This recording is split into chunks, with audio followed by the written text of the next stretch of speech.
Welcome to the Season 2 finale of the Strain podcast, a Southgate Media Group production, where we talk all about Guillermo del Toro's horror fantasy series, The Strain. We are currently covering the series' second season on FX. I'm your host, Blaire and Kyle, Director of Social Media and Associate Editor at TVBinges.com, and with me today is Kyle Tremblay, the Editor-in-Chief at TVBinges.com. You can find us on Twitter at BlaireLovesTV and at KyleLovesTV. Remember, both Kyle and Blaire have an E at the end. And you can follow this podcast Twitter handle at @TheStrainPod. Hey, Kyle, how you doing today? Oh, Blaire, if you would permit me, I'd like to start off today's podcast with a eulogy. Okay. The time has come to say goodbye to our most beloved. You have served us well in times of good, and nobly in times of trouble. So farewell, dear bread truck, farewell. Thank you. I knew that's where that was going. I know. Today, Kyle and I will be discussing Season 2, Episode 13, which was the finale of Season 2, titled Night Train, which was written by Carlton Cuse and Chuck Hogan. Carlton Cuse is the showrunner of the series and is known for his work on Lost, and Chuck Hogan is the author. He works as a writer on the show, and he's the author of the books that The Strain are based off of. Previously, Kyle and I have mostly liked work done by Chuck Hogan, but I am officially rescinding that opinion. Yeah, you are extra salty after this one. I am extra salty. I am a sodium of 580 or something, whatever that means. I don't know what that means, but you go with it because it just means extra salty. Extra salty.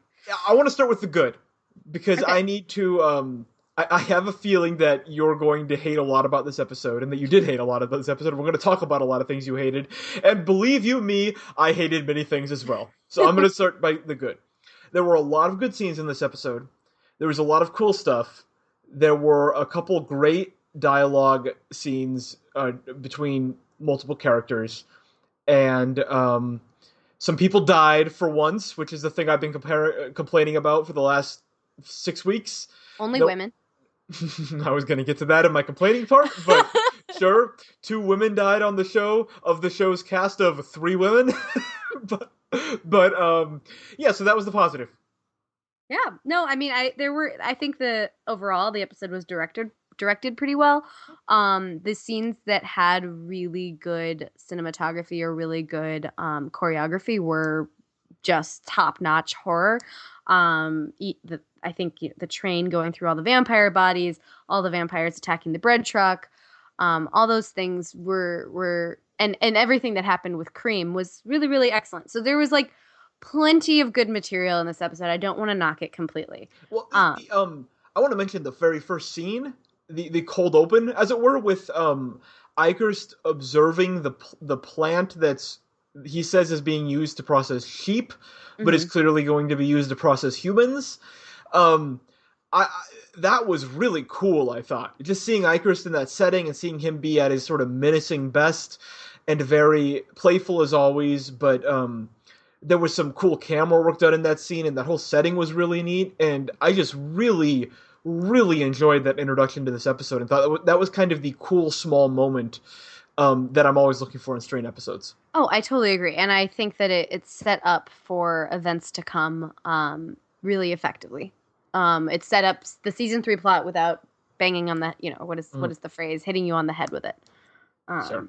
So that was excellent. But Eichhorst, anything involving Eichhorst is always excellent. True. that held true in this episode. Yeah. The best parts of this episode were basically the only parts in which Eichhorst was involved. Or Cream. Yeah, Cream is involved. He was involved with Eichhorst. Yeah, you're right. The best parts of this episode were because Eichhorst was involved. Yeah. Okay, so Blaire, let's get to your list of grievances. What has you so salty after this one?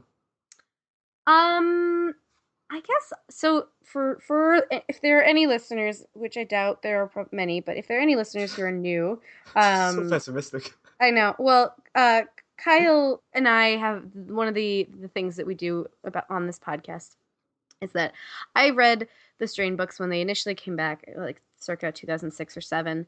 And I've read the series, and Kyle has only reads the books after every season of the television show. So he has only read book 1 after we finished season 1. And stay tuned for an epilogue episode, which we'll put out probably in the next 2 weeks, maybe three, That's a little bit aggressive. maybe 7. three. Um, the interesting thing about this dynamic, though, is Yes. that normally, I think the average week, the fact that you have read the books, you read them once and then you read them again recently, you're reading them again recently. Yes. Um, this leads you to like episodes more than me, typically. I feel like that is the driving force behind why you are generally more positive on episodes than I am, because I think a lot of the storytelling on the strain can really only be appreciated in conjunction with book knowledge, or else as a TV watcher, it just feels disjointed and weird. And why are we doing all of this stuff? Like as an example, very early in the season, the introduction of the feelers. None of that made any sense to me whatsoever. But if you're a book reader, you can fill in the gaps. And then in like the last week's episode, a lot of the storytelling there, I think, only really made sense if you were also like actively filling in the gaps with book knowledge. I would say the same of this episode, 100%. Oh, I don't Um, think that's the case at all because I think you like this episode a lot less than I do. Um, and because I thought this episode was okay with a lot of stuff that I hate and I'll probably get riled up about, but you are very negative on this episode, and I feel like that is because you've read the books. So I feel like this is a bit on its head. Yes. Well, and again, for our listeners who may be new, I have literally since the dawn of this podcast and since before this podcast have been looking forward to the train scene that was in this Yes. episode. I've been looking forward to that exact scene for the last like 8 years of my life. Like I've been looking forward Wow. I've been looking forward to seeing that brought to life cinematically eventually. First of all, I'm worried about what you've devoted your life to. And then, second of all, it started off good, It right? started off It's, great. yeah, Oh, I was so excited. I was like, there were tears in my eyes. I yeah. was like, it's happening. It's There happening. were there were a horde of vampires standing on the tracks, which was like, all right, it's about to go down right now. Yeah. And so I've been looking forward to this scene. This is a scene that I have described multiple times on the podcast and multiple times in my personal life as the only time that I've ever read a book and a book kept me awake for days. Because it was so effectively written. Kyle, would you say that this scene in any way, shape, or form will keep you awake for days? I've already forgotten most of it.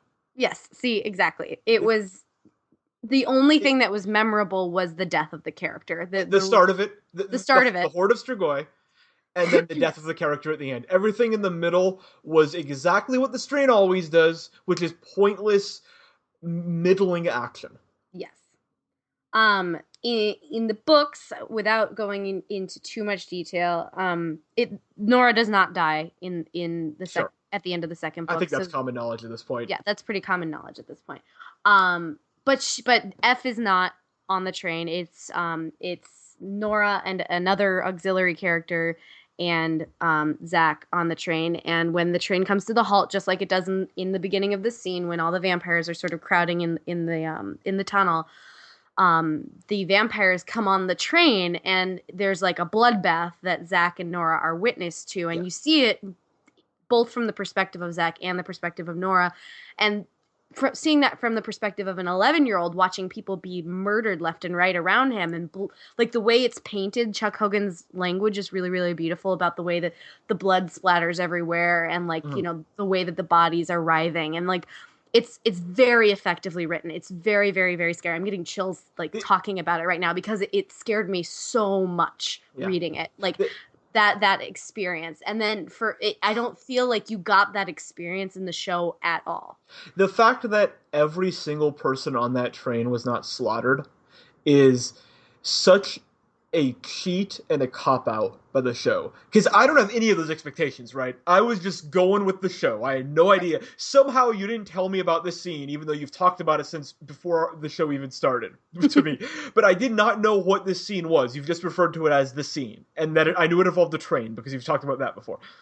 But as soon as the setup happened, as soon as there's this like nervous guy holding a briefcase full of money, and there's all these people who are very happy to be on this last train, I am thinking, as a viewer with a brain who has consumed pop culture, every person on this train is going to be slaughtered. Mm-hmm. That's the only possible outcome. Because I'm watching a horror movie, And that's what happens. And this is the season finale. And this season, the Strigoi have been hopelessly like mediocre in terms of their power. Like, how much less menacing have the Strigoi been this season than last season? Like, last season they were killing people, they were roaming the streets. This season, all they do is get infected by this plague, get shot by our heroes, and then here, I don't understand how there was this horde of Strigoi, and then the train hit them, but he couldn't have killed them all, and then there was no slaughter. There was no carnage. Everyone literally walked off the train. Yeah, no, and the way I've been describing that scene is it's the best horror movie I've never seen. Yeah. Because like it's written so cinematically in the books. So you had that expectation just being a television Yeah. viewer, and I'm not trying to be a Debbie Downer, like it wasn't the way it was in the books, and so I hate it. It's No. just like it's just one of those things where you have this really effective material that you failed to execute, and they've done that strategically throughout this entire season. They have done everything in their power not to kill people Yes. on screen or cause carnage or chaos, which is so different from the world we were presented in Right. season 1, where you watch people go through their transformations, or you watch people stumble through the street and attack people in the middle of New York's downtown. But this season has just been the vampires show up and the humans are they rally together and they're always able to beat them, and nothing ever happens. Yes, correct. This show is for a show that is ostensibly a horror in the horror genre. I've never seen a show or a movie be more scared of chaos. This show is absolutely terrified to delve into any kind of chaos for any kind of extended period of time.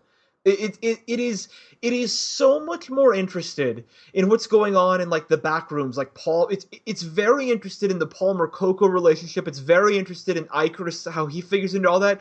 But what it is completely uninterested in is showing any kind of menace from these vampires. Like the premise of the strain, if you boil it down, is let's make vampires scary again. And yet what has been completely misunderstood by the television show is that the vampires have to be scary. Is that by default, they're not scary. They have to do scary things. And the easiest scary thing for them to do is to slaughter people. And this season has lost the plot to an extent that is almost unprecedented among TV shows that I've watched about what the show is about. The strain ended. The back half of the strain season has completely lost the thread of what this show is, and it is now a different show that has it's fallen apart basically, and like plot wise and storytelling wise, and it's only held afloat by individual great scenes, which we got a number of this episode, which is why I thought it was okay. But big picture plot wise, this show has crumbled to an extent that I don't know if I've ever seen. Like plot crumble. I'm trying to say this as much not just as like as a book reader. Right. I'm not disappointed in the show as a whole. Like this scene in particular, I am disappointed in because it's so good. But like the show, just as a television viewer, strip away my previous knowledge. This is one of the most ineffective and worst written television shows I've ever watched. And I want to figure out if it's the writing or the editing, like where in the creative process is nothing landing, because like there's all these setup for all these different things. There's all these really clever or ingenious or like there's a lot of different ways that they could make this show very, very different. And you're right. The thing that appealed to me from the first place is the fact that, you know, we have True Blood and we have Twilight and we have whatever saying, oh, vampires are sexy. But the strain is supposed to be vampires are scary. And they're not being scary. And every single plot and every single thing that could happen that would be interesting just hasn't happened or falls flat. Yeah. And I don't understand how that's so I just don't understand how this is one of the worst seasons of television I've watched in my entire life. And you watched True Blood. I watched all of True Blood. You watched Dexter. I could go off about the Dexter finale right now. This was not as bad as the last season of Dexter. I'm going to say that. But no, this was not as bad as the last season of Dexter. No. It was disappointing. I think this is one of the most disappointing seasons, particularly because of how it started. Hmm. I think the the part of the season that worked is when it had a purpose, which seems like a basic level thing to say, but when it comes to the strain, nothing is too basic. Um, because when F was trying to eradicate the vampires, when they were working on this cure, and testing it and all of that, there was a backbone holding this season together, Hmm. and that is what we've lost. There is no spine anymore. It's just a bunch of nonsense. And weirdly, this finale was saved by, I think, something a story that has really signified the crumbling of the show, which is the Oxidolumin story, and Hmm. that actually saved this finale, in my opinion, because the auction, which I made fun of gleefully last week, was actually pretty awesome because I forgot the rule that when you put David Bradley and Richard Sammel together, there's so much sass and it's so funny, and I just had a great time.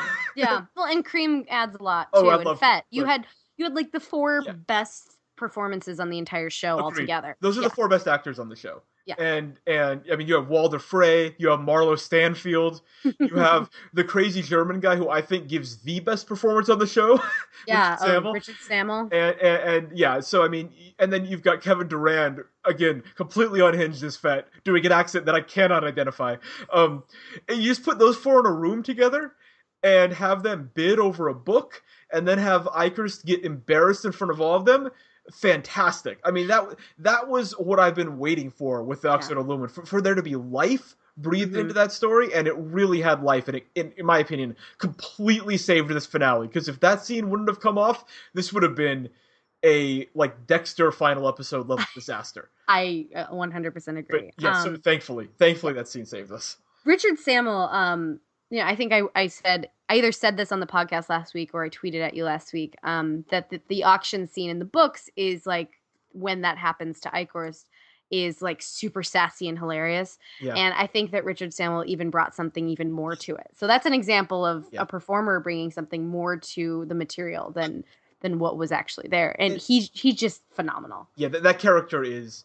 I think he's the one guy who's elevating the book material. Hmm. I think there are a number of actors on this show. I don't think the acting on the show is bad, by the way. I think the acting is the best part of the show, all things considered. I think overall there's a lot of performances that are in line with the book characters. I think Richard Sammel is the one actor who is elevating his character Hmm. beyond what Definitely. the book is. So yeah, that was a lot of fun. I mean, he's just a delight on screen, and that whole scene really played. He also on Twitter RT'd my tweet, which was that my very sincere desire that season 3 be based entirely around Cream and what he does with his own island and $320 million. I am dead serious that if season 3, if he was the main character and all we did was see what he does with that money as the apocalypse happens around him, sign me up. Where is that web series? Because Well, I will take it. if it follows book 3 at all, you're gonna get some of that. Thank So goodness. I need that in my life. I want to know so much more about Cream. This dude he has his own island. We didn't learn at all about how that happened, and now he's got $320 million. I right, mean, and gold. currency somehow means something. No, it's gold. It's gold. Oh yeah, It's all whatever. gold. It So still somehow means something. this dude has all of the world's gold. He's got his own island in New York City. I mean, this is poised for like a ballers type situation. As the apocalypse closes around, like this could be like a Shaun of the Dead style show where he's kind of oblivious to the apocalypse, and it's like a comedy where he's living his entourage life, but there's like on the fringes vampires murdering his friends. Like, please give me 8 episodes of that. I would dig it. I would dig That's it. my fanfic. I'm gonna be writing that stuff. Season. Yeah, Richard Sammel was very sweet on Twitter today, actually. He's great. He tweeted at the Strain Pod because he's reached 3,500 followers. I cannot believe that he only has 3,500 followers. This dude should but have 150,000 followers. he's so talented. But he tweeted at us like, "Thanks for helping spread the word about his Yeah. account because he Aw. finally hit a landmark." And I was like, "Oh, that's so sweet." Follow him. Look him up on Twitter. I think he's at Richard Sammel. I think so too. Yeah, Follow him, guys. If you're a Strange fan, if you're listening to this, follow that dude because he is seriously the best thing about this show. And whether you like the show or you dislike it or you have issues like Blaire and I do, We can all agree that he's awesome, and we're trying to be overly positive right now because we're about to get really negative. I know. I feel like I don't know how to say this, but like I would love to have a conversation with somebody who doesn't have the negative view that you and I do. Like Yeah, somebody who watches The Strain and loves it and totally follows the way that it's written in the show and it's just all in. I would love to talk to somebody about that and just like hear the perspective because I guess it's just like not a like I don't believe you. I just like I maybe I'm jaded because I watch too much like hmm too too too, good TV. too much good. I was trying not to Yeah, say that. no, yeah, yeah. No, I watch too much high quality TV that this just doesn't do it for me. Like no, the show Supernatural doesn't really do it for me. The first couple seasons of Supernatural did, but it kind of falls into the same traps of like just a lot of story missing and stuff like that. right. So I guess I I don't want to feel the way that I do about it. Does that make sense? No, I'm in the same boat, but I think this show demands to be watched the way that it is written, which is basically as an episodic drama. That this is so much closer to Supernatural than it is to The Walking Dead, and I think that's the thing that you and I, as people who watch TV and have written about TV and podcasts about TV, is that we can contextualize this show as as a show that is trying to be and thinks it is a whole lot better than it is, and Mm-hmm. that's a problem. But if you are either smart enough to turn that part of your brain off while you watch, which neither Blair or I can, or if you just are sort of blissfully unaware and don't watch a ton of TV or only watch sort of like crime procedurals, then I can see a version of this show that is really fun because there is a significant amount of action.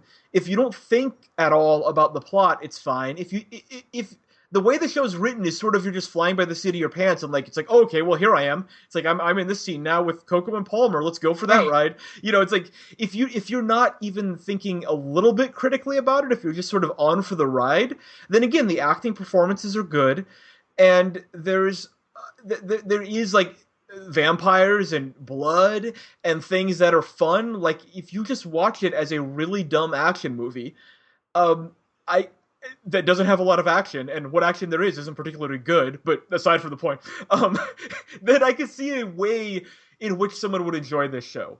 Right. But if you are thinking at all critically about this, especially from a storytelling perspective, it's a it's a dumpster fire.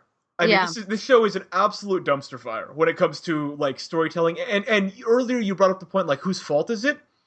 This is a show running problem, and I feel very confident about it. This is I mean, the writing is I would say mostly bad, sometimes atrocious, sometimes okay. Um, the cinematography often is pretty good.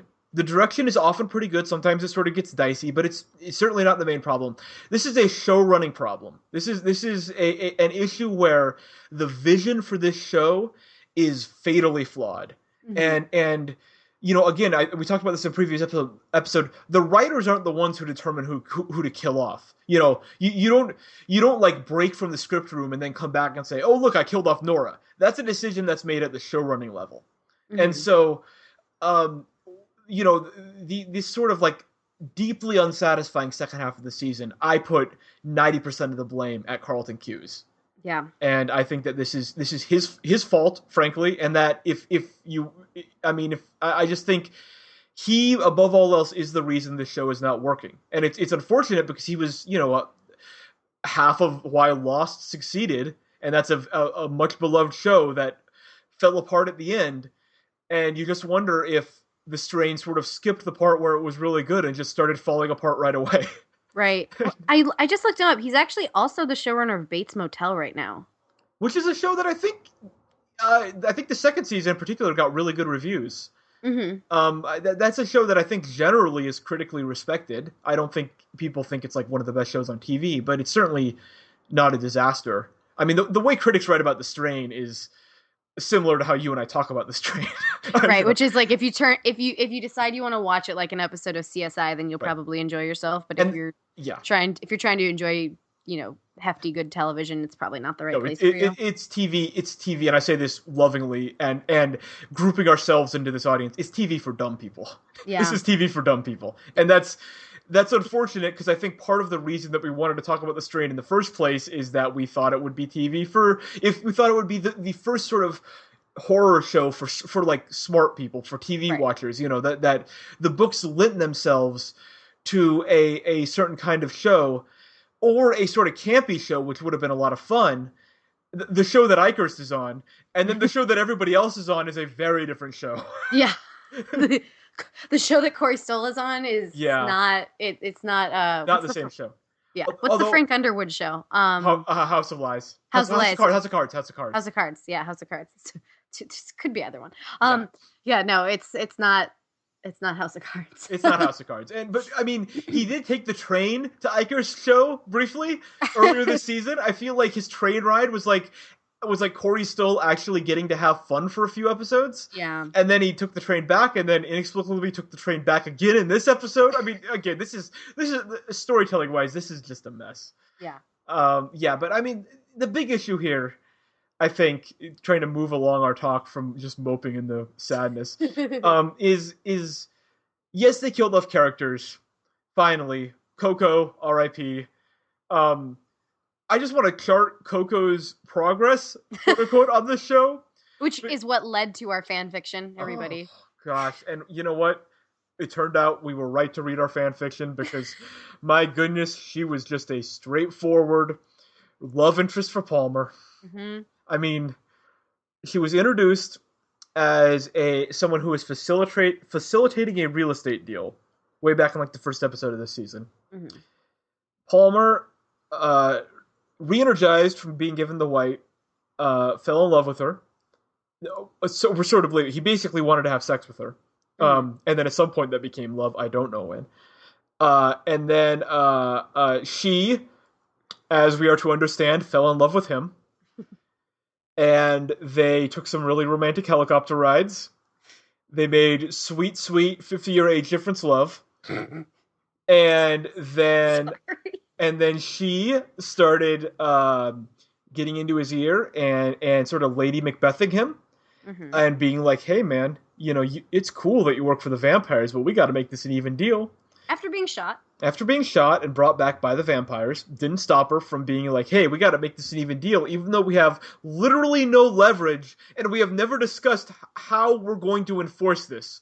We're basically going to put our hands on our hips and pout and ruin this business deal, and then the vampires are going to magically give us things. And that worked about as well as you would expect, because the master showed up and summarily dispatched of her, converted her, and then Palmer, in order to prevent her from being the master's as opposed to his, cut out her heart. Performed a surgery himself to cut out her heart, and now I assume has her heart in a jar like Abe has his beloved's heart. That was her arc. The one of the three female characters on The Strain. Take your curtain call. Yep. The Strain, we've said this before, but The Strain hates people of color and women. Just like actively hates. Is actually like you could press charges against them for discrimination. It's obscene to me how much the TV show hates women and people of color. I mean, like, yeah, you go. No, I just I was completely dumbfounded because there are deaths at the end of the second book. Those deaths did not occur in this show. Mm-hmm. The deaths that occurred Don't say them. No, were the deaths that did occur were a fabricated, made-up female character that was invented in order to have more women in the show. And then they couldn't even keep her alive. They just had to kill her. They just decided they had to kill her. And then the only female person of color on the show. Yep. So that's really killing two birds with one stone from the Strain's perspective. Yes. They kill off a person of color and a female. I mean, really, the whole season really set up for that. The whole basis of Nora's death was this romance with F, which has been DOA since, I mean, literally DOA, in that it never had any spark, but then also it hasn't been brought up this entire season until last week. Mm-hmm. And then it was clearly brought up last week just so that her death would have some sort of meaning. I think the Strain last week realized that Nora's character isn't a character. She's just been hanging around scenes doing nothing. Her Mm-hmm. only business this season was babysitting. Yeah. And so they're like, "Oh crap. We've got to use a male character to validate her presence. So we're going to make F fall back in love with her for some reason, even though he hasn't given her so much as a glance since like the 6th episode of season 1." Right. And so they fall back in love again. They are now the season's greatest love story, replacing Palmer and Coco. And just in time for her to get stingered by Kelly for a reason that we are going to talk about in a second. And then very heroically commit suicide by zapping herself on the third rail. Which, It by was the an way, awesome scene, but that was beautiful. I was in a very strange spot because like I was kind of crying. I was crying a little bit. I'm sure. sorry, everybody. I'm a very emotional person. Mm-hmm. So I just cry all the time when I watch movies and TV. Like anything emotional, I'll start crying. It's terrible. So like, but it was I started kind of crying because I was so mad at the scene. Like I was like, this is what I've been waiting for. Yeah. And then when she was like, when she killed herself by tapping the metal on the third rail, I actually like started to like have feelings for a second about her, No. and I felt like it was really, really, really effectively done. It was really beautifully shot. I think that both Corey Stoll and Mia Maestro had really great performances there, and it was like one of the only times that they've ever had chemistry was while she was Yeah. dying. Yeah, I mean, they played the hell out of a scene that had, plot-wise, no meaning whatsoever. I mean, again, Nora is a character that, from a functional perspective, could have just as easily not existed this season. Yeah. There is absolutely no purpose for that character this season, which is a real shame, because she should be one of the leads of the show. And the romance with F, it was frankly insulting that they tried to bring it back. But at the same time, that scene was great, and that scene is the kind of like example of like, okay, it's like the directing, the cinematography, the acting, all of that is there. Like, it's this really stupid moment that shouldn't have happened, this terrible like plot decision that briefly worked because the acting and the directing was so good. And it's like, that's what the Strain can do. Like, if you gave, it's like a football team with a bad coach. Like, if you gave some direction to the talent that is in front of and behind the camera, there'd be something here. Mm-hmm. And you could see it in scenes like that, which are very dumb scenes that work by sheer force of will. And Mm-hmm. and so that scene worked to an extent. Would have worked a lot better if Nora was a useful character. But what are you gonna do? Well, So they made her. The only way they made her useful this season was being like a surrogate parent for Zach, and then of course Zach chooses Kelly over Nora, even though Nora's been protecting him for a whole season. let's talk about Zach. Do you want to talk about the thing we read about Carlton Cuse? We're gonna talk about that in a second. I need to store up some more anger to talk about that. Okay. Okay. So Zach, after all of this entire season of Zach goes into the season refusing to believe that his mother is dead.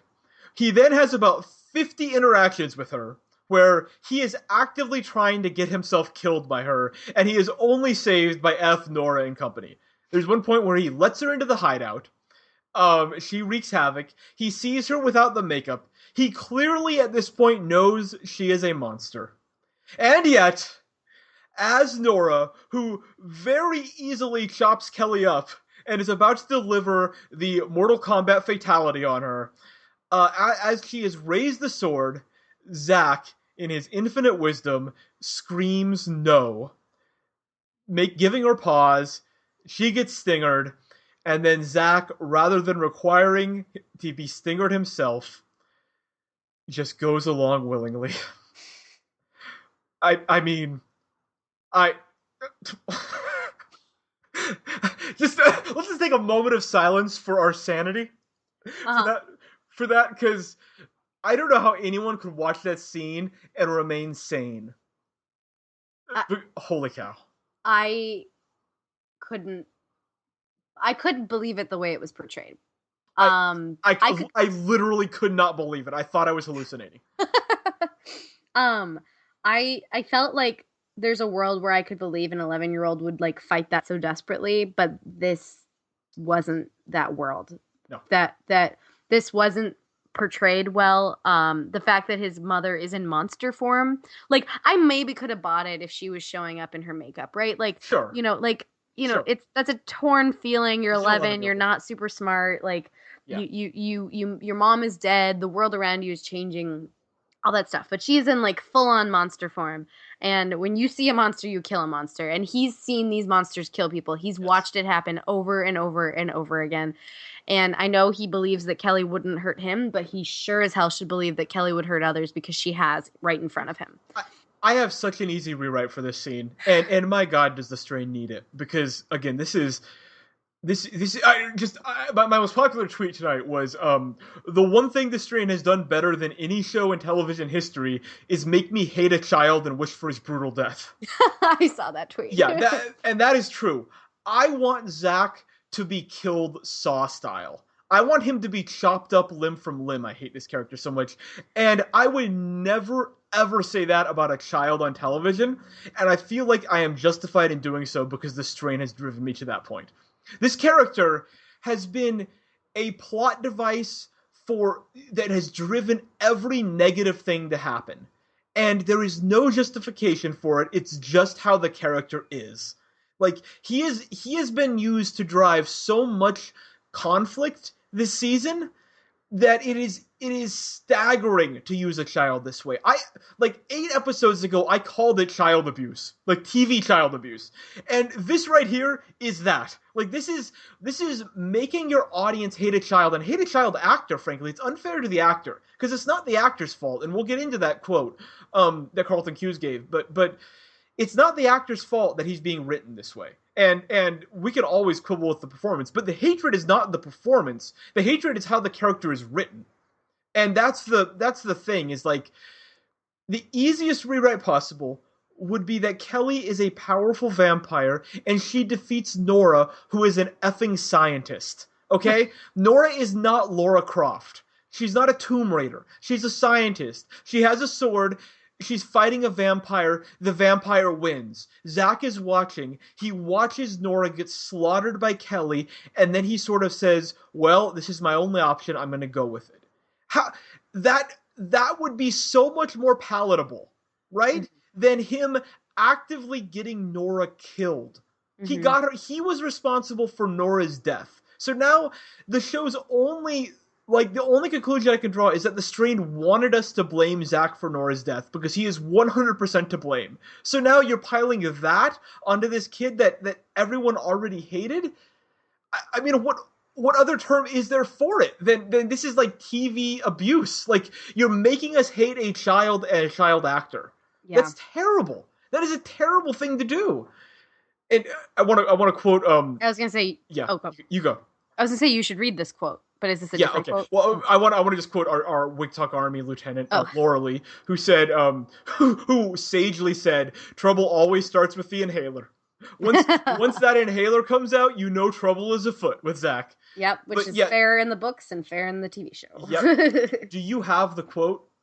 For Carlton Cuse? I have it if you don't. You should. Okay. Yeah. Okay. So this is a Hollywood Reporter interview. The quote was brought to our attention by at Uriel Alessandro, so thank you to him. And the question is, Nora had Kelly beat until Zach interfered. How do you defend Max against a lot of the internet hate for that character? Max is the actor. Max Charles, the actor who plays Zach. Very fair question. Here's Carlton Cuse's response in part. People are being unnecessarily hard on Max Charles. He's doing a really good job and really contributes to the show. He's in a tough spot because inherently there are some things about the character that are not that likable. That is part of the narrative in the books. It's a challenge to play that part. We see a lot of kids on television that fall into the category of a nice kid. It's more complicated than that.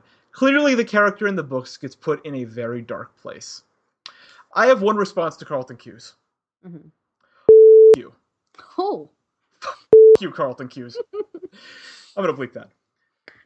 Okay, I hope. But that is the most showrunning quote I have heard, that I can recall, because he is defending the Zach character by saying literally, that's part of the narrative in the books, which is amazing because if you were to read the other quote that was sent to us by Uriel, Yeah, the other quote said, "Oh, well, we really needed to take a deviation from the books." exactly. That's So right.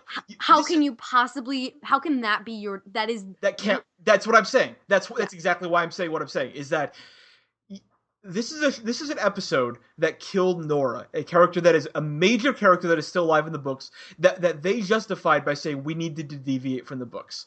So now you're going back and saying that Zach has to be an awful kid because the books say so. No, he doesn't. I went on this rant last week. I'm going to go on it again. This is fiction. You can write the characters how you want to write the characters, dummy. You don't. This isn't rocket science. You could do what you want. It's your world to create. If the character isn't likable, and if you foresee that being a problem, rewrite the stupid character. You've done that a dozen times. Zach doesn't have to be like this. It's not a book thing if you don't want it to be. You can do whatever you want with the character. Lord knows you've done it with every other character. Freaking Dutch Velders is still walking around, even though she inexplicably didn't appear in this finale. You can do that. You can deviate from the books. You have a million times, and yet with Zach, you are blaming the terrible character on the books. That is the most just unfathomably dumb thing I've heard. That is dumb. It is a dumb thing for a person to say, and I can't believe he's saying it.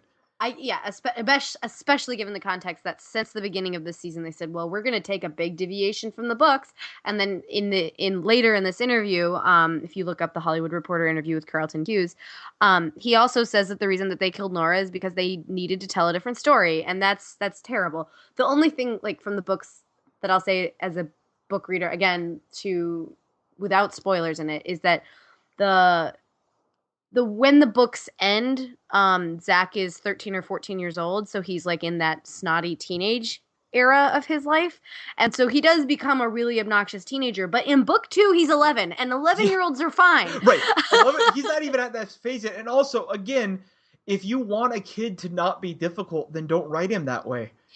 There was nothing. I guarantee you that whatever narrative challenges they needed Zach to be difficult for, again, like that rewrite of that last scene I just gave, it would have been so easy to make Zach not the villain. You know, it would have been so easy to save this child actor from being the villain. And to turn it around and being like, how do you protect Zach from the internet hate? It's like, you're not protecting Zach from the internet hate. You're not protecting Max from the internet hate. You are causing the internet hate. This is not a case of the internet getting it in their heads that they need to hate this kid for no good reason. This is a show hanging a kid out to dry because it's too stupid to tell its own story. It's like, this is 100% the fault of the show.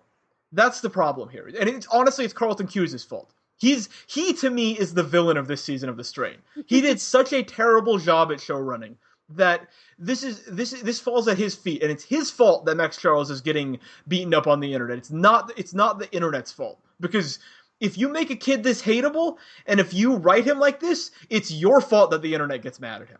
That plain and simple. That's reality, and that's how it's going to be. So if he's getting bad tweets, Carlton Cuse should be the person who takes the blame for it, not the internet. Wow. I mean, I stand behind you. I haven't heard you that impassioned about something in a very long time. It's so, because it's actually like irresponsible of him to be doing that to a child actor. Right? It's so frustrating to me that he does that to a kid. Like, I'm actually like upset about that. Like that it's this poor kid. We can talk about his acting abilities, but that's, again, beside the point. No one would hate him if he was a bad actor. Like, there are a lot of bad actors. He's 11.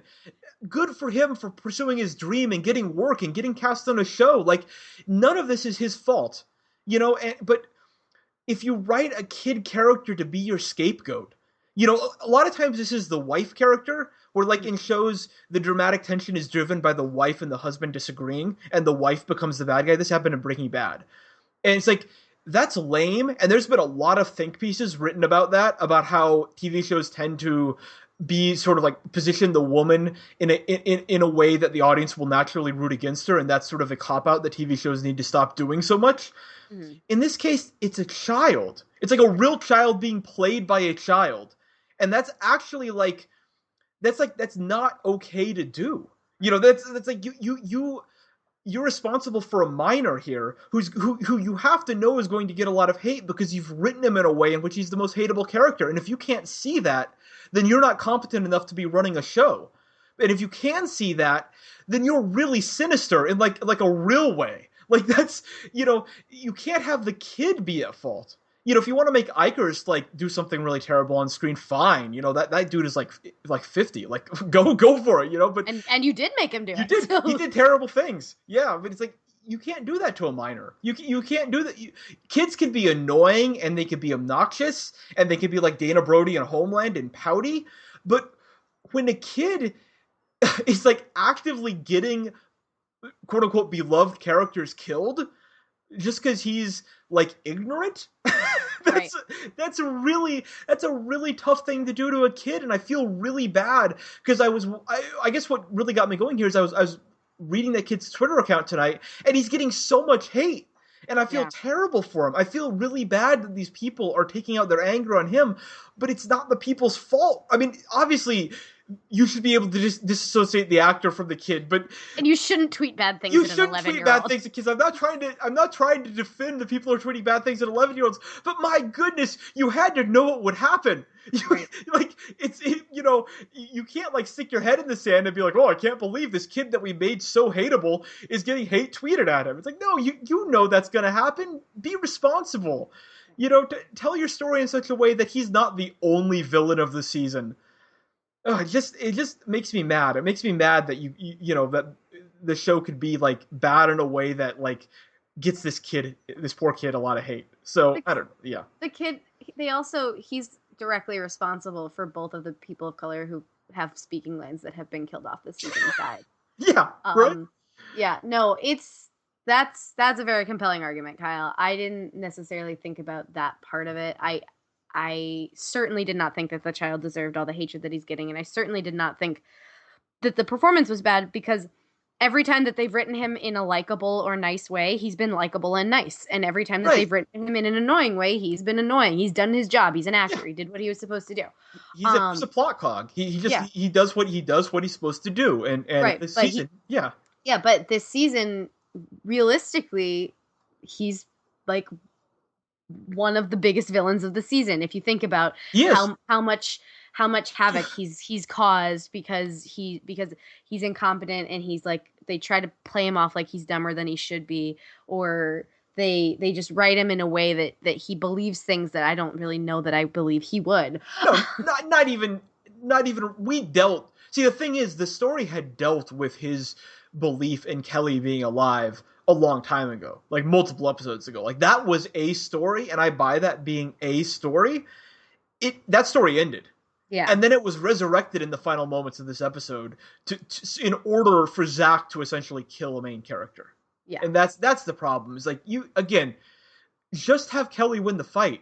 Like just have Kelly win the fight. Like it's first of all, she should have won the fight again. Like she's a vampire. She's a vampire. She has, the ability to do things. Nora is a scientist. She should have won the fight. You had to go out of your way to make Nora win that fight.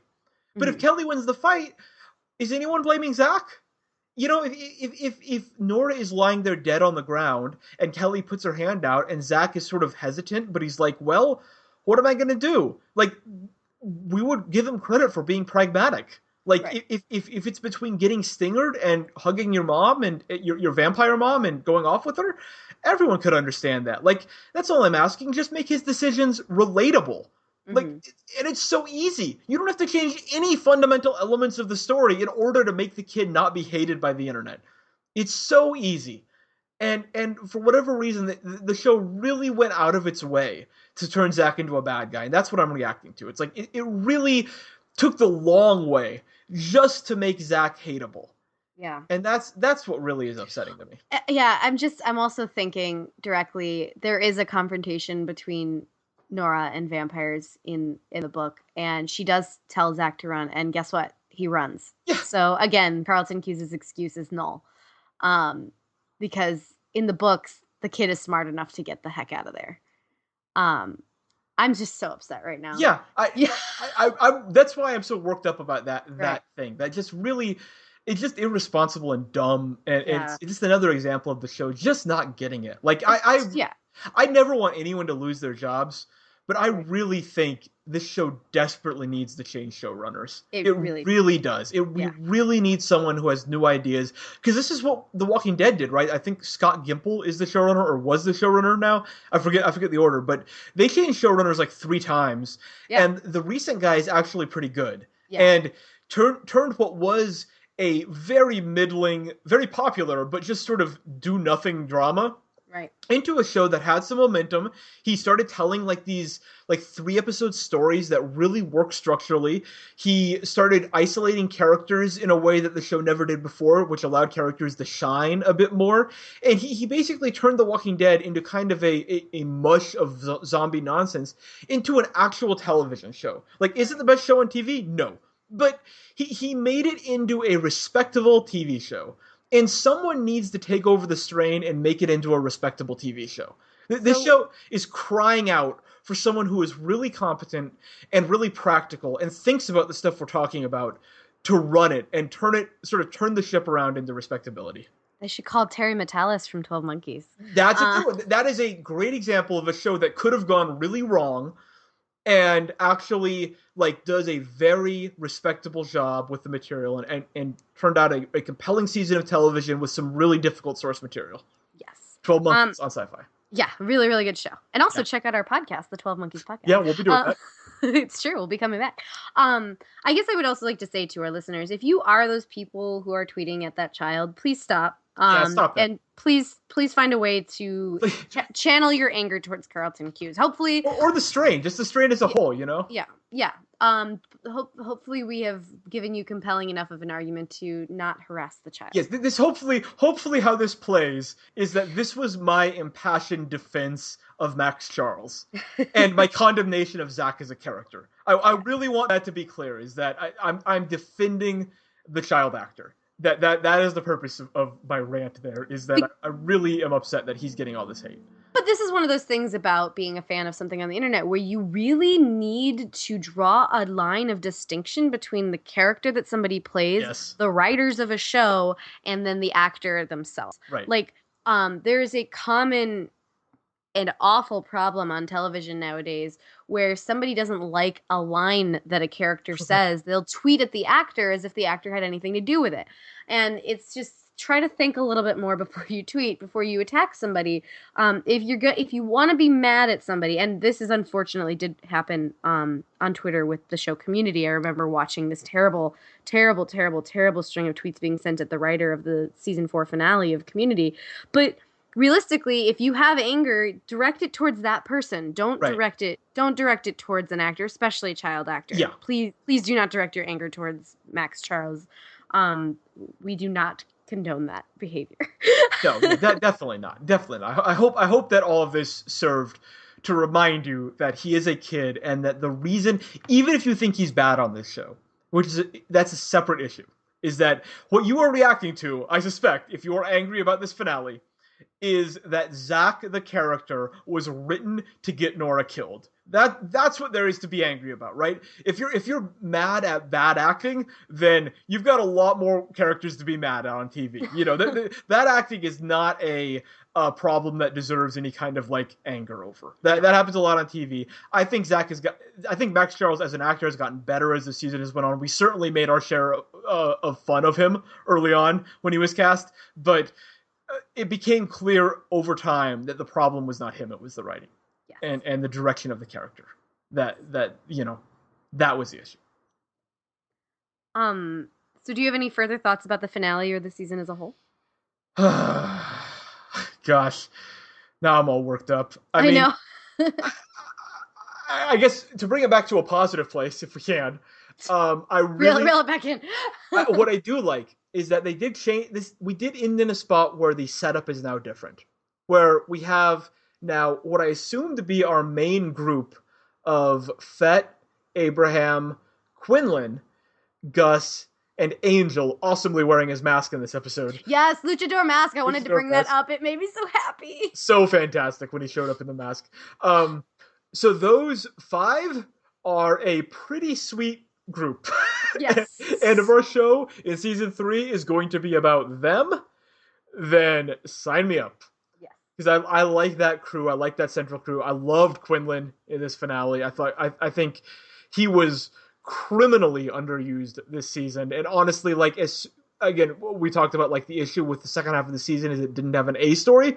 The A story should have been Quinlan. There should have Yeah. been an entire Quinlan plot because that character is like super cool and he reminds you that this is a vampire show where there are supernatural elements Mhm. and watching him snap a dude's neck I will know. never not be fun. I know. It punched a dude's neck all the way around. Yeah, like honestly, like the fact that the payoff of Gus's vampire or a prisoner army working for Quinlan was like this one action scene, which was really cool and really good. Couldn't the payoff have been like 7 action scenes like that? Because I would have been down. You give me as many action scenes as possible with Quinlan and Angel and Gus, and I'm in for all of them.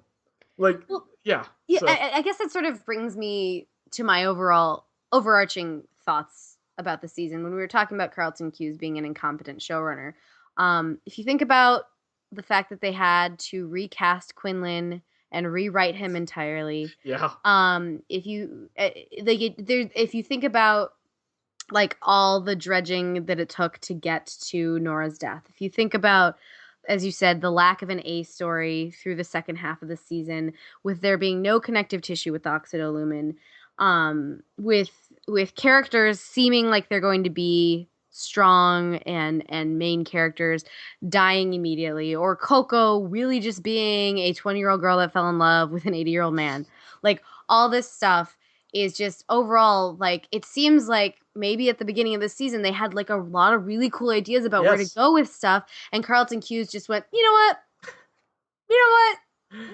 we should change it. We should not go with everything we've set up. We should completely break up that connective tissue and try something else because I don't yeah. know if I like it. Like that's just sort of what it felt like by episode 7 or so. I don't know if you agree with me No, on I that. totally agree. But like Yeah. that's when it was like early on it was just like, oh, this is exciting, season 2, the strain is so good, blah blah blah.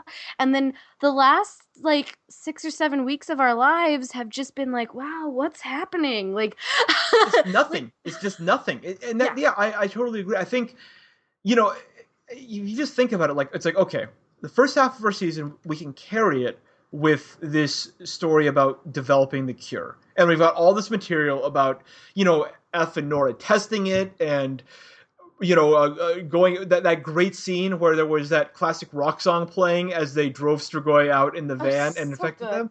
Yeah. So good. Like all of that stuff is a scene, and then that leads into F's trip to DC and all of that. Like that's a story. It's like yeah, that's an A story. Let's do that, and we can sort of tell the story of the apocalypse in the background. So that wraps up Abe gets home or F gets home.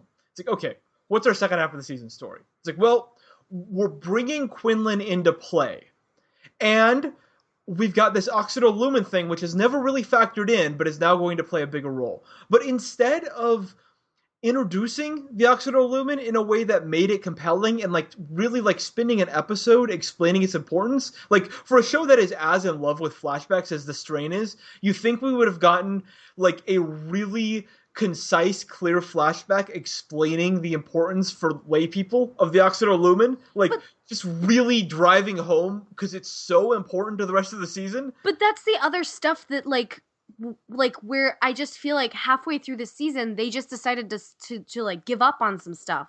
And like one of those things is that they had all these flashbacks with between Palmer and Satrakian Yeah. that literally went nowhere. Yes, correct. Like literally had flashbacks for no reason because there was absolutely no payoff for those flashbacks. There was no seeing the moment that Palmer was suddenly able to walk. There was no friendship between Satrakian and Palmer, which was clearly sort of starting to bond. There was no like going through having trouble with the government for any the all this there was no like weird running away from Nazi stuff. They had like 4 episodes of pretty awful flashbacks that as a viewer you're like, okay, well that'll pay off now. Right. That's gonna connect to our the future them and how they know each other, or that's going to tell us something that we need to know inherently about Abe as a character or Palmer as a character. Literally, those flashbacks were used to show the guy who got his ear burned off so that Abe could say, "Hey, I know you," and then try to get the book from him.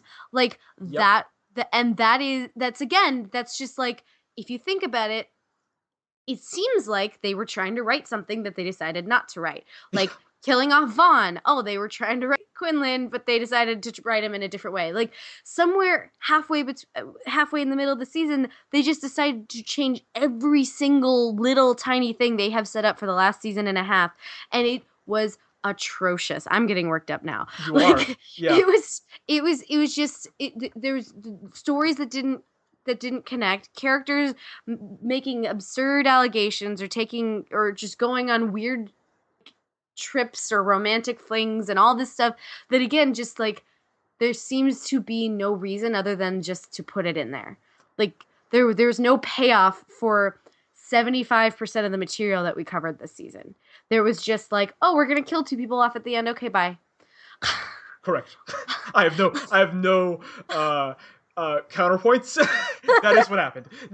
That's right. And I think the show's seeing how it ended and seeing that the dumb book can be interesting if it wasn't introduced as a dumb book. Like how the show didn't have an episode in the middle titled The Oxidolumen about where it was just flashbacks and just like present day, like we're following the book. Like the A story is the book, and we are going to get to know this stupid book inside and out. We're going to know when it was written. We're going to know why it was written. We're going to know exactly what it says that is so important to both sides of this. We're going to see the Ancient's viewpoint. We're going to see Abe's viewpoint. We're going to see the Master's viewpoint. We're going to get all their points. We're going to get independent scenes where they are all talking amongst each other about how important this stupid book is. We're going to know exactly why that is a driving factor of this show. Because the climactic scene of this finale really was that auction. Mm-hmm. And that auction would have been, it was a good scene. It would have, the material prior to the auction and prior episodes would have worked a lot better if I knew why that stupid book was important. And it's like, for a show that was clearly straining to find material, no pun intended, straining to find material that meant something, considering that we had like 5 straight episodes where Kelly unsuccessfully attacked the base. It's like, why not just devote one to the most important plot element of the back half of the season? Yeah. And they didn't even do that. We just got like the Oxido story is just like doled out in small doses, and no one ever like made an imprint as to why it was important. And so as a result, this A material up until this episode felt so pointless and dumb because the importance was never established. And then we get to the finale, and suddenly, just they sort of willed their way into making it interesting because there were so many great characters together, and the scene was fun and well written. But it's like that story could have worked. Like that it's not that story didn't work because it was a bad idea. It didn't work because the execution was poor. Yeah. And that's that's what you're saying. It's like there's these ideas on the table that are there, and the show just I don't know what it is. Like, does it get too wrapped up in like trying to do book things? Like, well, no, a lot of these stories are invented, like Palmer and Coco.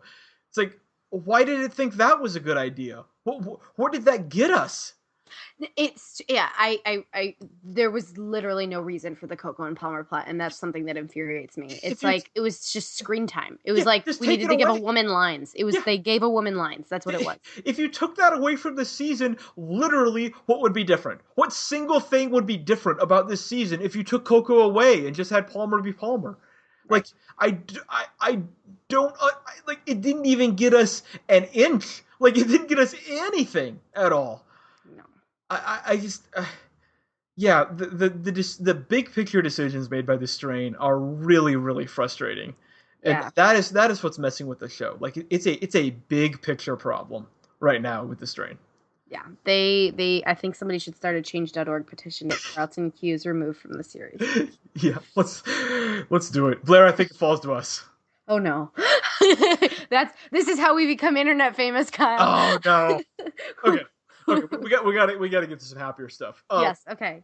We had Tonight, a bingo. yes, we had a bingo. No one called it during the episode, and so I called it myself because I was following bingo. But then one of our good friends, Super Nyan Cat, independent of me, called the same bingo. So congratulations to her for getting the first bingo of the night and our last bingo of the season. And then I want to also shout out our other two bingo winners from the season. Michael Cancelaro on Twitter at MR underscore CANC. Always a good friend on Twitter, submits a lot of stuff to us. And of course, Bat Mary, who was our first winner, and therefore we had her on the podcast. Bat Mary, someone who very graciously told us that we got her into the strain. We would like to formally apologize to Bat Mary for doing that. But she was our first bingo winner. So we had 3 episodes this season of the, I think, 8 that we had a bingo card for that hit bingo, which I think means that Laura Lee and I did pretty well designing that card. I think that's pretty impressive to get 3 bingos with the sort of specifics that we were dealing with. So I think that's very fair. And we will design a new bingo card for next season of the strain. There will be a bingo card next season. There will be a bingo card with some new elements. We'll have to take away Nora Cries Like a Sad Puppy. I want to do 2 sort of season-ending things with you, Blaire, real quick. Yeah. Who was your season MVP? Most valuable performer of this season? Performer. I guess I was converting it from most valuable player, but I'm gonna say most valuable character. MVC, most valuable character. Most valuable character. Fett. Fett? It's Fett. Reasonable choice. It's Fett. Who's yours? Icarus. Well, yeah, but I'm disassociating that from the performance. The performance is great, but I guess I'm going by how happy I am to see when they're on screen. And Fett is a close number 2 in that regard. But when Icarus is on screen, I'm very happy. Well, no, yeah, I guess if I was thinking about, I was thinking in the fight versus the red versus white. Then my red choice would be Fett, but my white choice would definitely be Icarus. Yeah, it's just really like. Who brought the most to this season? Like if you summed up all your enjoyment, all the moments of this season that you enjoyed, who brought you the most? Just not on a per moment basis, but like overall, who contributed the most to your enjoyment of this season? It's Richard Samuel. It's Icarus. Yeah, I know, that's it. Yeah, that's it. Although I hated Icarus for that one pineapple episode. Of course. I'm blaming the writers. Yeah, I don't blame the performance, and I don't necessarily even blame the character for that. And also, it wasn't the pineapple's fault. It was the very specific command that he gave her, or a couple commands. But the pineapple was actually awesome. That was really funny. You're correct. I was just trying not to talk about the terrible part. Yeah, no, we and look, pineapple is going to live on forever as a sort of sexual euphemism. So yes. Yeah. Okay. So we also have to do the season LVP, the least valuable character, performer, player, whatever. No, I wasn't prepared for this. I know. Palmer. That's a very good choice.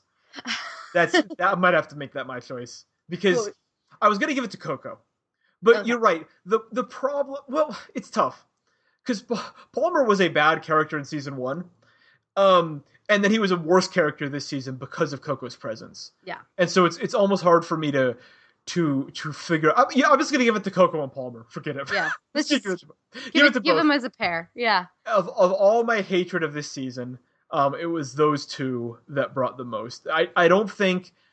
In fact, I'm gonna go ahead and say I did not enjoy a single Palmer and Coco scene this season. I enjoyed when they first met in the realtor thing, and I thought she was gonna go away.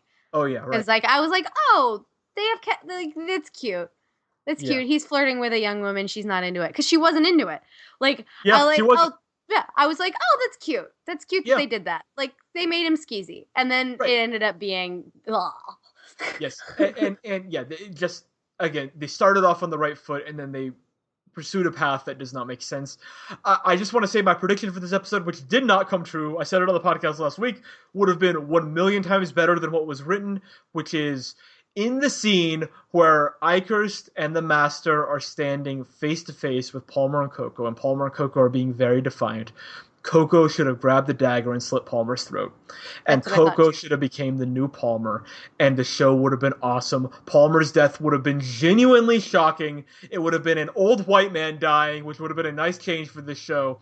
And Coco would have been suddenly a woman in a position of great power who is very sinister and gets to do evil things. Would have been a million times better. I would have been a million times more excited about it going forward than still having stupid Palmer in my life.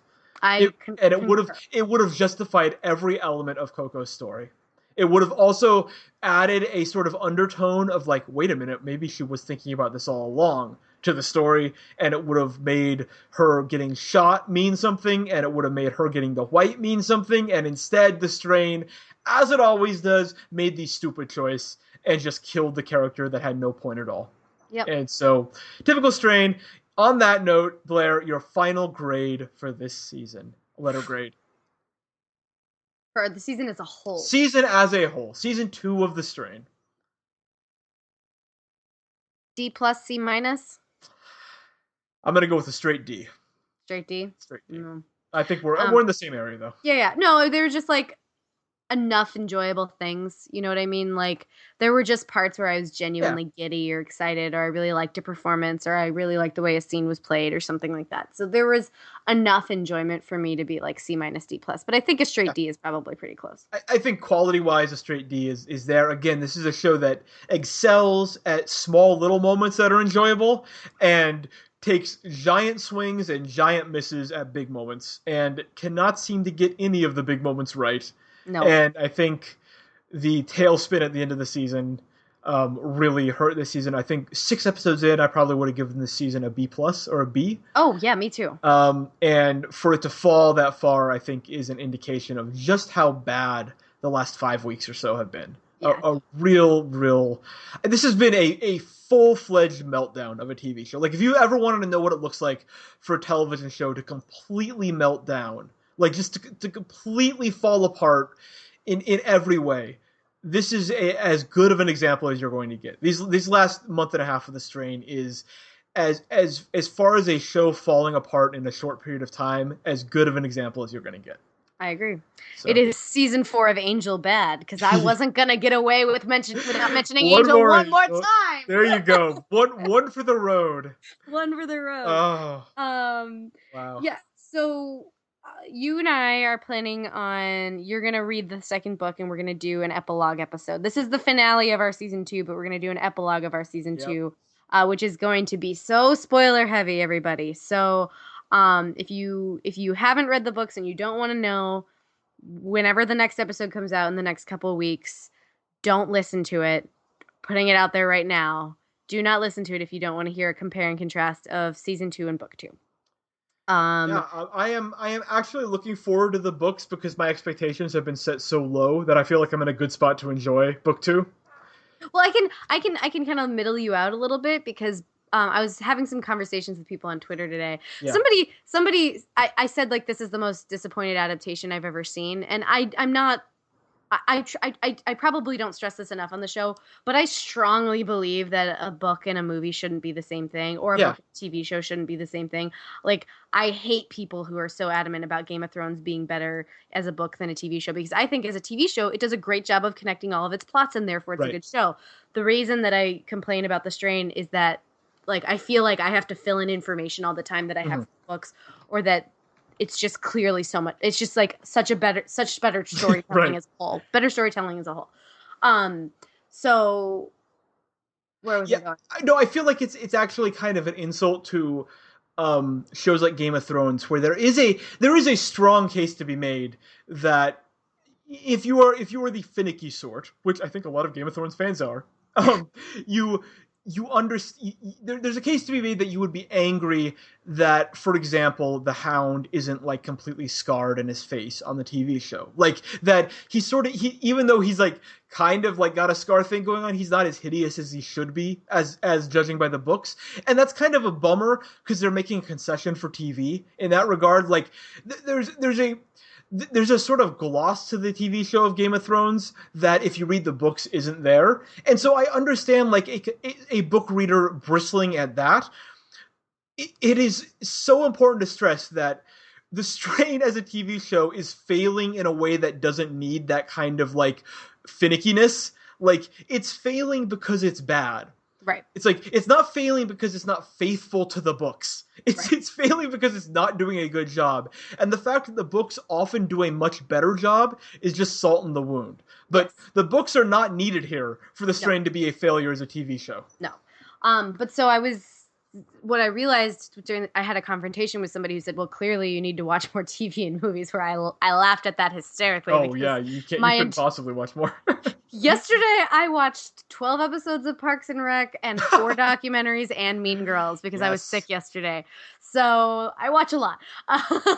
Yes. But it's like I've come to realize that like the second book from the Strain trilogy is in my top 5 books of all time. And I'm not an avid reader or anything like that. I do read quite a few books every year, but it's just a book. It's one of those stories that has stuck with me, and it's just like the most effective horror movie I've never seen. That's the way I always talk about the second book of The Strain. Right. So that's why this has been such a terrible adaptation for me. And so hopefully then, though, you have your low, you can think about it in a low way. You don't have high expectations because the season was so bad. But maybe I can middle you out by saying it's a really effective book. Good. And I'm looking forward to discussing it with you on the podcast. Well, I'm excited to read it again. I think the first book I had a lot of criticism. I don't think the first book is actually a great book, and I said so on the podcast. But it made sense in a way that the TV show didn't. Mm-hmm. And a lot of the choices that the TV show made that were baffling, those same choices in the book made more sense. And so I think I gave, I forget exactly what I gave the first season of the TV show The Strain, but I think I gave it a C. Mm-hmm. And so I like this TV season considerably less than that one. And so I'm only more looking forward to appreciating the elements of the book that worked in ways that the TV show did not. Well, I hope you do. Yeah. we will see in a few weeks / 2 months, depending on when I get it done. Yes. And in that time, everybody, please, please, please feel free to email us. If you have questions for us, or if you just have statements you want us to know, we'll read them at the head of the episode, and then we'll discuss the book as a whole. We would love to hear everybody else's thoughts on season 2 of The Strain. Don't forget that we do the 12 Monkeys podcast, which will be back, I think, in 2 months. So check it out. Come listen to us on the 12 Monkeys podcast if you watch 12 Monkeys. And we also do Monroe's Comfy Sweater sometimes, which is a grim podcast. We're not the most consistent with that one, but we do like to put out episodes here and there. So if you're a grim fan, you should definitely come over and listen to us on Monroe's Comfy Sweater. Do you have any final thoughts for our listeners until next year of The Strain? I'm sorry, guys. If you're a big fan of The Strain, I'm really sorry that we had to end on this note. Just to pull back the curtain a bit, I really wanted to like this finale because I feel like the podcast is better when we like it, and I knew from Twitter that you didn't, and so I actually tried to come in with more positive, but darn it, I couldn't do it. Yeah, I'm sorry, guys. If you like this show, I don't mean to make you not like it or feel bad for liking it. Well, I found actually a lot of our listeners, the feedback that we get is that a lot of people have been considering quitting The Strain, but continue to watch The Strain because of our podcast. And I am so honored every time I get a tweet like that. We get tweets like that. We get a couple every week, and it's just it's very flattering. Thank you to everybody who sticks around to listen to our podcast. But I'm sorry to the people we've driven away. Yeah, thank you to all the masochists out there who just enjoy watching a show that you do not like for the sake of listening to us talk about a show that you do not like. I really appreciate it. I just hope next season is better. I really hope the next season. I said this was my parting thought at the end of the first season, so I'm not feeling great, but I just hope it's better because I want this show to be better. I'm committed to this show. I've invested too much of my life in this show. I'm going to watch it to the bitter end. I just really wish it was better. Yeah. Yeah. That's my thought. Well, that's a great thought to end on for the season. Well, okay. I'm going to say, guys, you have been amazing. It has been so awesome being in the Twitter community with you. It's been awesome getting to know all of you online and Thank you to everybody who helped us make bingo cards or played bingo with us, who engaged in our Wig Talk army, have interacted with us. We really, really love the community, and we hope you stick around for season 3 because we're going to be around for season 3 and however many more seasons it gets. For better or worse. For better, for till worse. death do us part. We are the heart that has been pulled out of the body that is full of worms, and we will always be here until we are destroyed. That's us. That's us. So stay tuned for our upcoming episode where we're going to review the differences between season 2 and book 2, and check out Monroe's Comfy Sweater, which is at MCS Podcast on Twitter, and catch out and look for the 12 Monkeys podcast, which I believe is at the 12 Monkeys Pod on Twitter. This wraps up our 28th episode of the Strain Podcast. Stay tuned for our epilogue episode sometime in the next 2 months. Before we go, I want to mention a few things. You can download and subscribe to our podcasts on iTunes, Stitcher, and SoundCloud. You can also hear all of our podcasts at our website, southgatemediagroup.com. Please subscribe to the show and also rate us. Follow the show on Twitter at @TheStrainPod, and Kyle and I at @KyleLovesTV and @BlaireLovesTV. Send us fan mail at thestrainpodcast@gmail.com. Remember, thestrainpodcast@gmail.com. Check out our website, tvbinges.com, to find and join in on our monthly binges and create your own. Thanks again for tuning in, and we'll see you next season. Bye, guys.